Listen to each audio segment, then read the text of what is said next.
வணக்கம் மக்களே. பாருங்கள், இன்றைக்கி இப்போ வந்துட்டு நம்ம பனங்கிழங்கு போட்டிருந்தோம் இல்லைங்களா, கொட்டை போட்டிருந்தோம். அதெல்லாம் பாருங்கள் நல்லா ஊறி இருக்குதுங்க.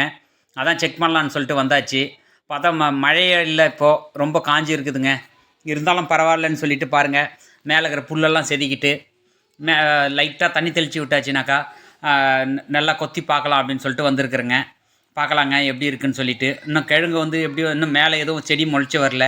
உள்ளே இருக்கிற கழுங்கை செக் பண்ணலான்னு சொல்லிட்டு வந்தாச்சு. 2 மாதம் தான் ஆகுது போட்டு. தண்ணி ஊற்றி விட்டாச்சுனாக்கா நல்லா கொஞ்சம் ஈஸியாக இருக்கும் இல்லையா வெட்டுறதுக்கு.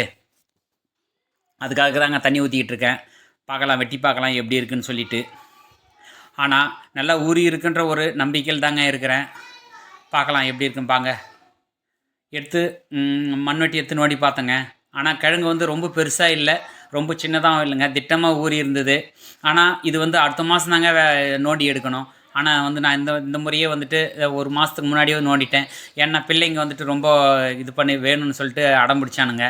அதனால தான் மொத்தம் நோண்டி பார்க்கலான்னு பாருங்கள். நல்லா வந்திருக்கு கிழங்கு பாருங்கள். நல்லா ரொம்ப பெருசாக இல்லை, திட்டமாக வந்திருக்குதுங்க.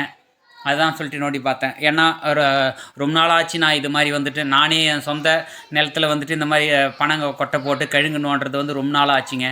இந்த முறை தான் செஞ்சுருக்குறேங்க. பாருங்கள் ரொம்ப சூப்பராக வந்திருக்கு. இந்த வீடியோ பிடிச்சா லைக் பண்ணுங்கள்.